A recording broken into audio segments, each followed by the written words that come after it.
I said, we're so glad to have you guys. I believe that we have a legend, a myth, or a legend or something coming up here to do a little comedy show for you guys. How many of y'all like comedy? If he's funny.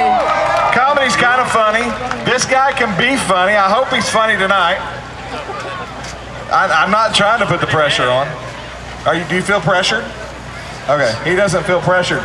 Let me welcome you, or let me give a big welcome to my good friend here, Bob Smiley. Look at him, he's all smiles.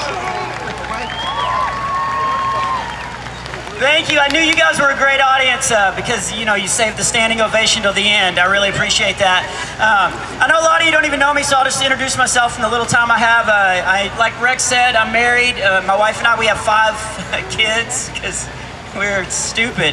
No, that sounds mean. I love my kids. I love Coulter and the other ones. But it's good to be here in Oklahoma. I actually live in northern Mexico, a place called Houston, Texas. And I actually don't even live in Houston. I live in a town called The Woodlands. You guys know The Woodlands? Oh, you do? Okay, then I need to say this really quick. I am not rich. If you know The Woodlands, it's too, like if there's a fire, the firemen only use bottled water, right? Like it's that rich, and I don't like snooty people and stuff. I don't know how I got a house there. Either God blessed us with the house, or the elderly person I bought it from thought was her grandson. Yeah, it had to be God, because all I said was, I really want this house, Nana.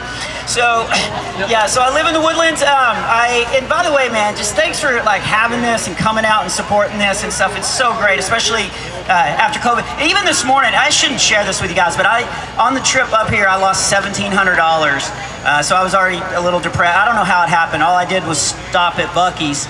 And yeah, I just needed to go to the bathroom. 30 minutes later, I'm walking out with a bearskin rug and a deer feeder. And so it is great to be here. And just to see you guys out doing this, man, because COVID was so hard. And we still see leftovers from COVID. Has everybody here seen somebody in their car by themselves wearing a mask? Yeah, that still goes on. I did a show in Washington, D.C. 2 weeks ago, pulled up to a red light, looked in the car next to me. The guy had 2 masks. He was by himself. It wasn't even on right. I'm looking at him like, how did he get elected president?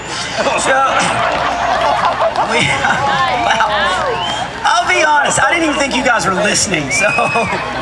Everybody okay with it? Oh, here's the deal. I should say this. I do Christian comedy. I love God. I love making people laugh. And I never want to offend anybody. So if that joke offended you, please know that's all it was a joke, okay? I mean, come on. He wasn't elected. So, I am really not going to be invited back. Anyway, I thought, just with the short time I have left, I thought I would share my testimony because I love making people laugh, and I love talking about God. So I actually grew up in a very small town. I grew up in a town with 281 people in it. That was it. My dad's joke was our idea of a large industrial company was a 200-pound Avon lady. Yeah, that was my dad's joke. I would never tell that, but it really was a small town. We had a little school, and then we had one little store. I don't even know if you guys have them in Oklahoma. It was called a drive-through tobacco barn. Yeah, I don't even know what happened there. I guess rednecks just pulled up. And we're like, yeah, fill her up, please. And so I grew up in this really small town. My dad was my hero. He's a good Christian guy. He is the one who actually taught me how to be funny. It's kind of weird because we have the same personality. We don't look alike at all. My dad weighs 280 pounds. He's 5'7". And he's always been big. I asked my grandmother, I was like, was he ever skinny like me when he was young? And she was like, no, he was born on a Thursday and a Friday. So...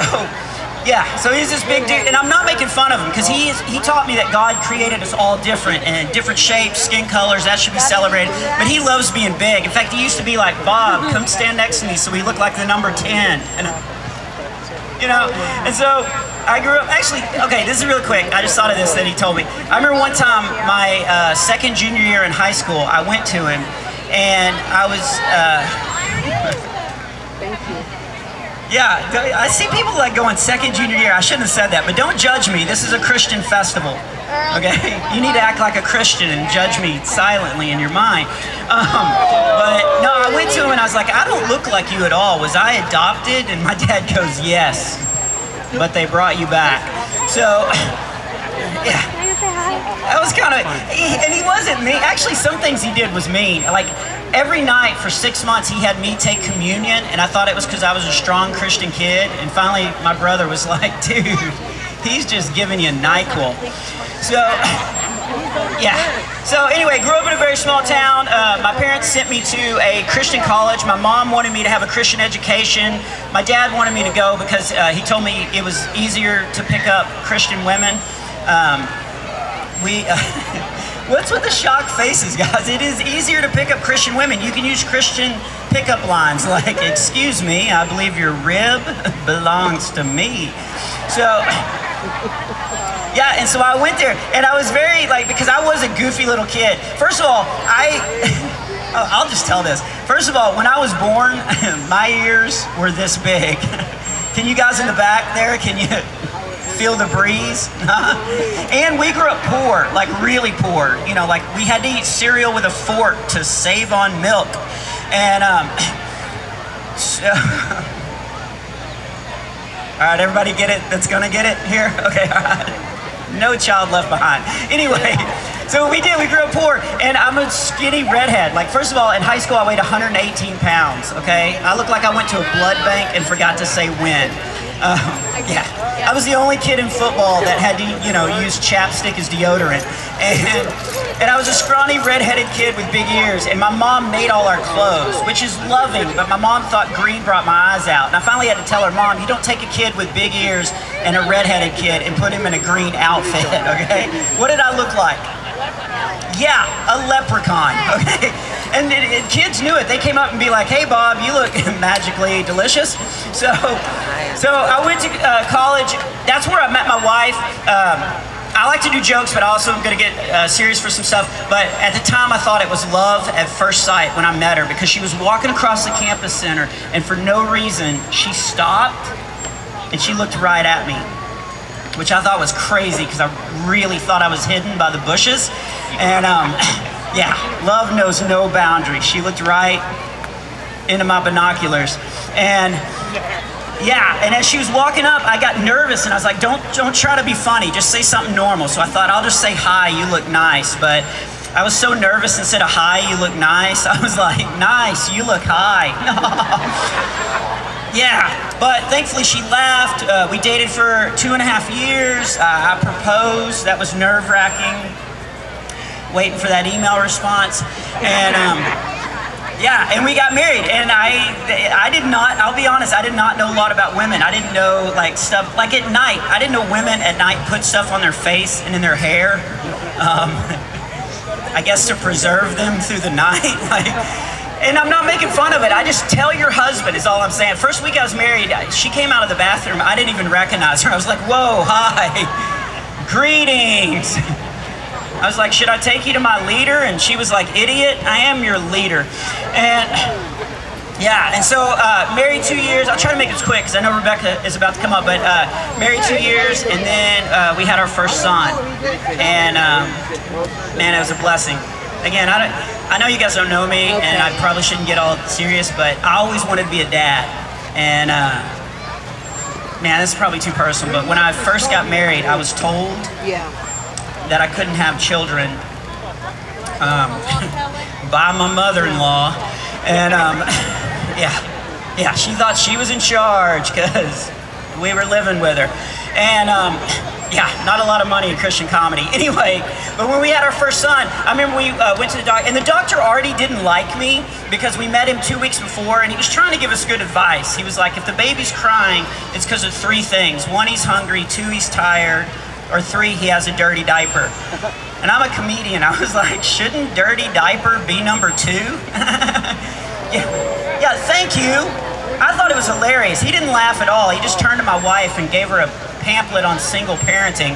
And yeah, so we got to the hospital, and I don't know if it's because he didn't like me or because he really was in a hurry, but he just burst into the room and started shouting out doctor terms, and I didn't know what was going on. He just was like, okay, I think we're ready. She's 80% of face. She's 7 centimeters dilated. Her barometer pressure is 80/60. Expect a cool front to come in later this afternoon. You know, like it was crazy. I didn't even know what kids looked like when they were born. I thought they were pink and cuddly like you see on TV. And they're goopy when they're born. Nobody told me that. I'm on the video going, okay, here it comes. It's a grub worm. Oh my goodness. I was expecting pink and cuddly. My first son looked like a Veggie Tail dipped in motor oil.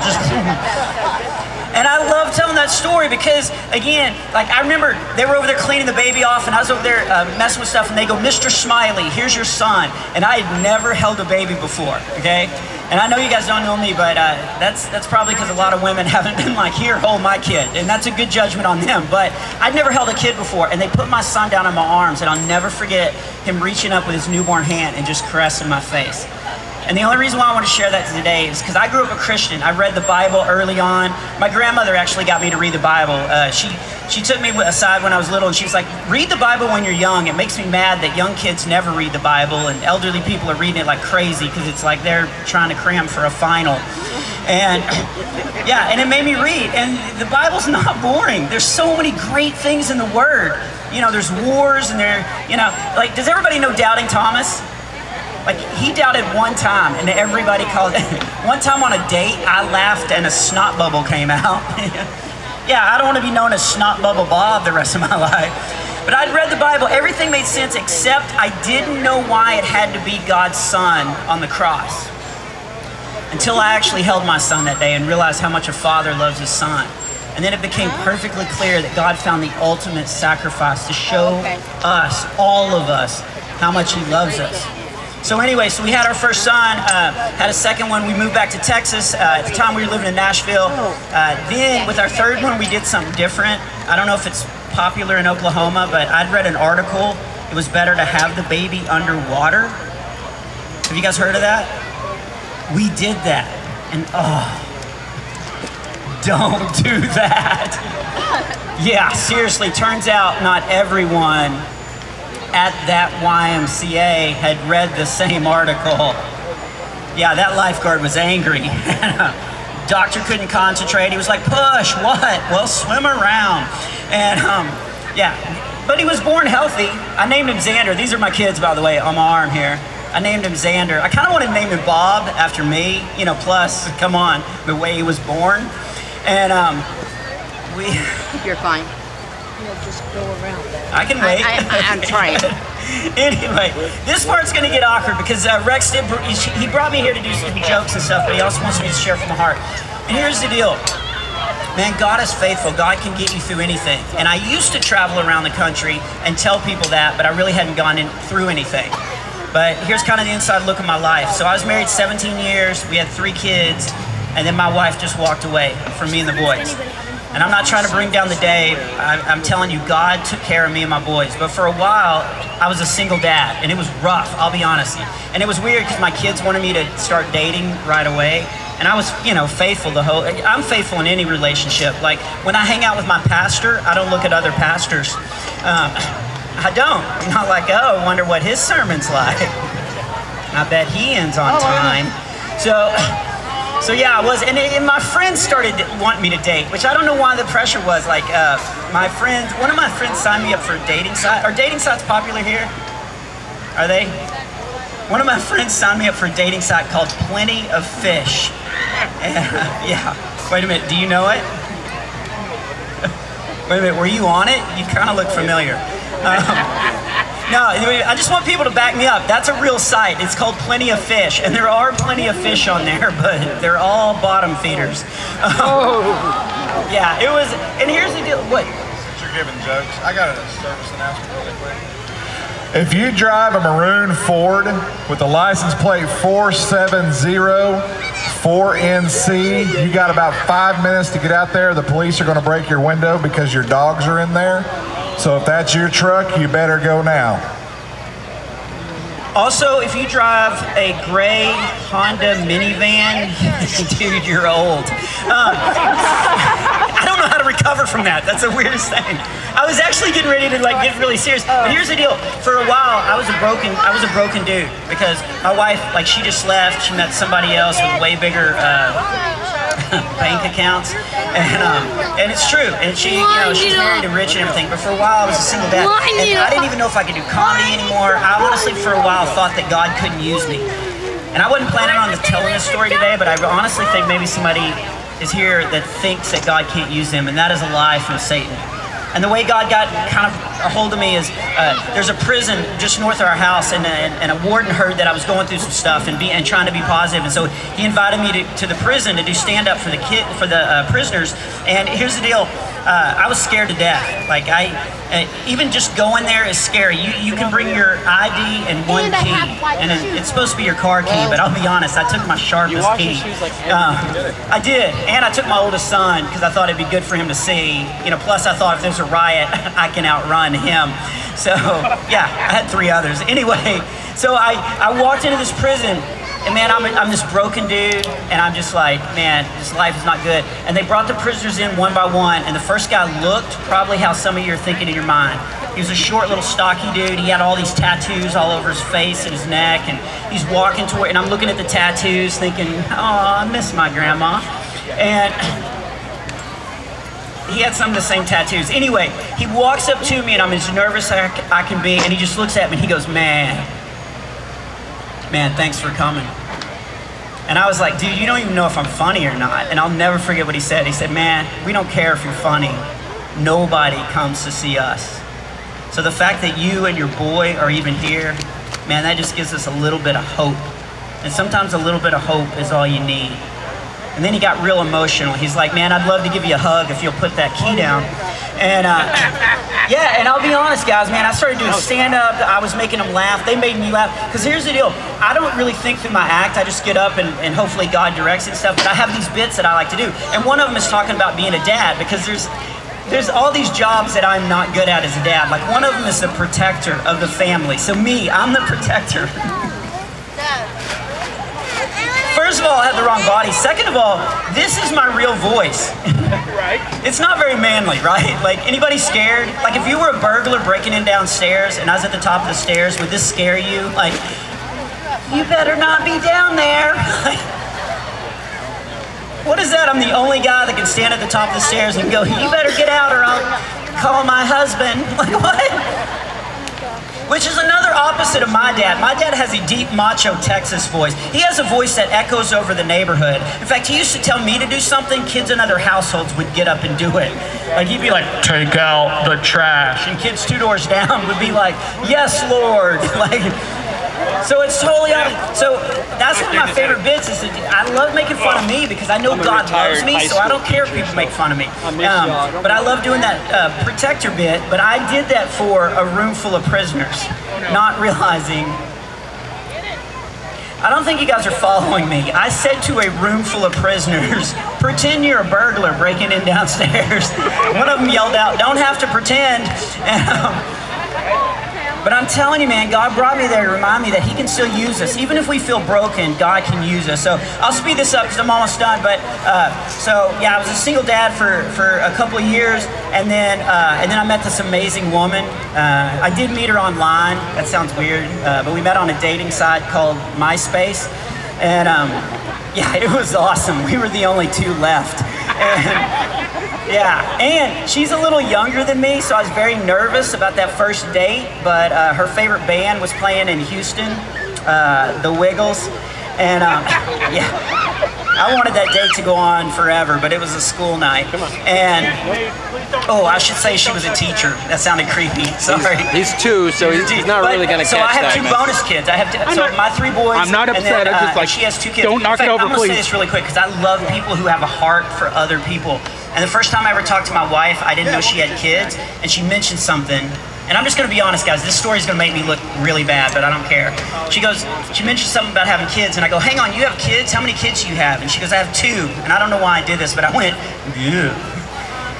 And she goes, what do you mean, yeah? And I was like, oh, I'm sorry, I shouldn't have said that, but I didn't really think about it, but I don't know if I want more kids, which is a terrible thing to say. You know what she said to me? She said, no matter what happens between you and I hope you know that 2 more kids is 2 more opportunities to love and to be loved. And it's 2 more opportunities to allow children to see what a heavenly Father's love looks like through an earthly father. Like, isn't that beautiful? And then she was like, how many kids do you have? And I said 3, and we got disconnected. And yeah, but I got her back, and so anyway, we were married, and so we're a blended family. We're a blended family, which is so weird, man. I don't know if we have blended families here today, but it's so weird. Every time I tell people Every time I tell people we're a blended family, they all say the same thing. And like, oh, I bet it's like the Brady Bunch. And I'm like, it's like the first 15 minutes of Saving Private Ryan, you know, with way more cussing. No, it's fine now, but I mean, because our boys were raised so different. Because her 2 boys were raised mostly without a dad, and my 3 boys were raised mostly without an adult. And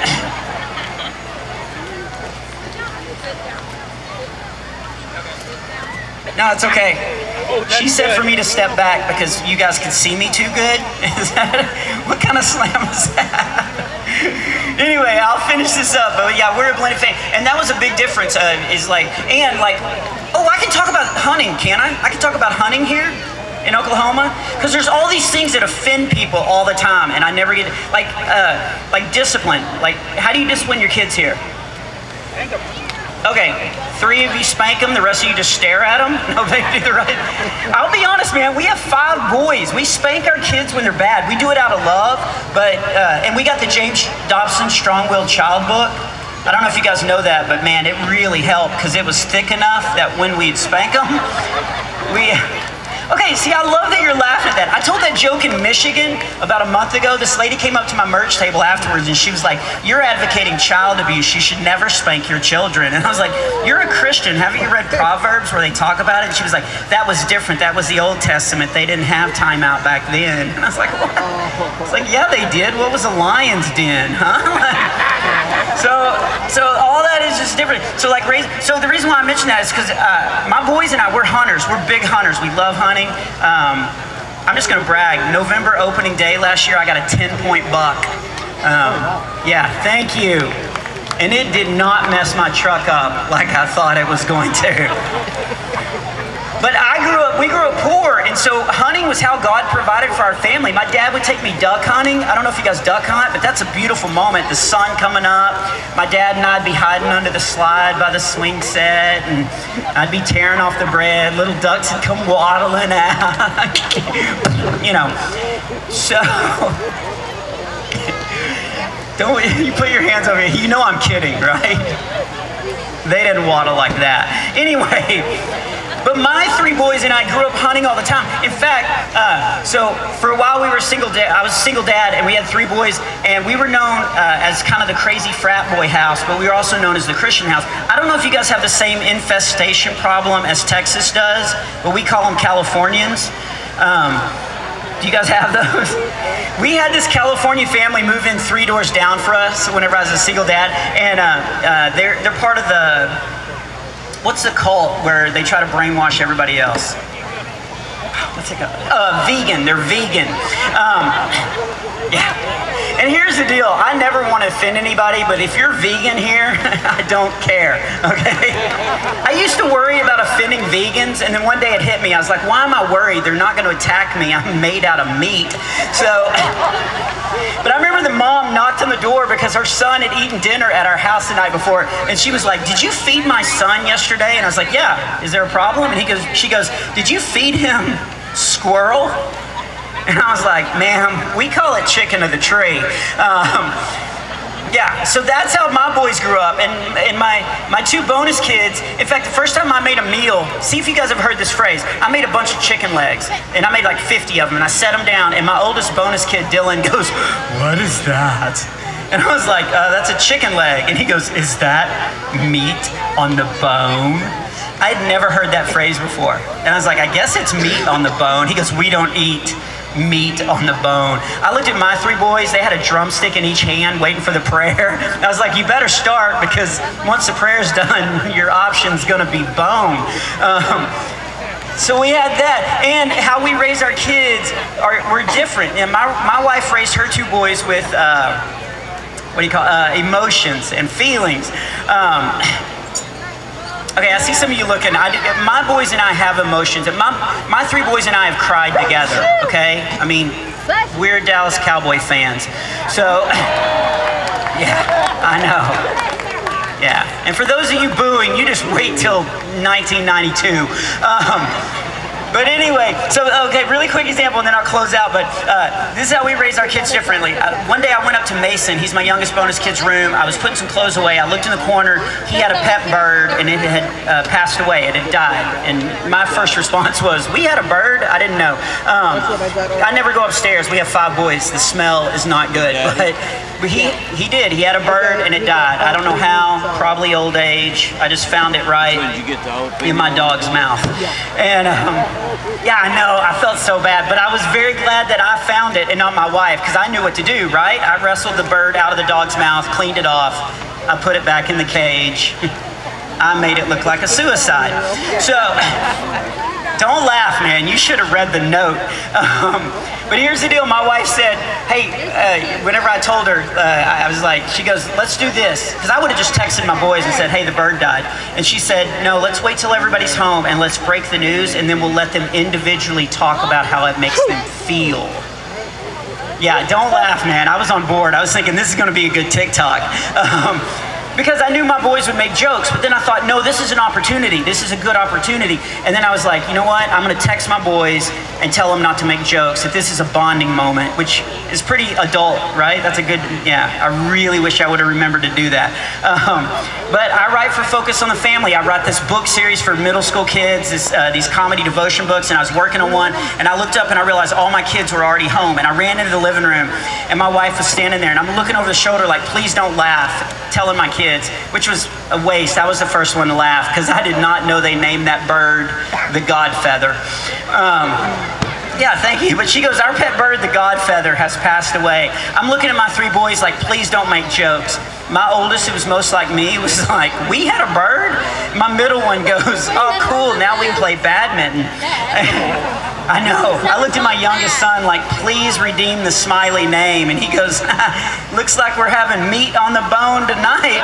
So, yeah, so it's crazy, but we all have a love for Jesus Christ, and that is a foundation that brings us all together. And so I'll close with this. I started talking about my grandmother. She taught me about reading the Bible. I know that's super simple. That's right. That's why I write these books for middle school kids to try to draw them into the Word of God. Another thing my grandmother said, and I'll close with this. She goes, "How can we live out Jesus' words if we don't know what He actually said?" I hope you remember that more than anything else. How can we live out Jesus? Because Jesus gets misquoted all the time. In fact, during the quarantine, my next door neighbor, he's exactly opposite of me. Okay, he's an atheist. I'm a Christian. He's a vegetarian. I'm a Texan with taste buds. He's a Democrat. I'm educated. Sorry, we vote different. I should say we vote different. But here's the deal: we would have coffee on our lawn, and Jesus gets misquoted all the time. And he came out. And he went, man, all this stuff that's going on, I gotta hand it to you. It's a lot like your boy Jesus said. And I was thinking, oh, this is gonna be good. I was like, what'd he say? And he goes, you know, with great power comes great responsibility. I was like, is that in 1st or 2nd Spider-Man? So I'll be at my merch table. I do have those books for middle school kids who focus on the family, but I have 2 T-shirts. One, I do have a Chicken of the Tree T-shirt with a squirrel on it with all the cuts of meat. I love wearing that in Portland.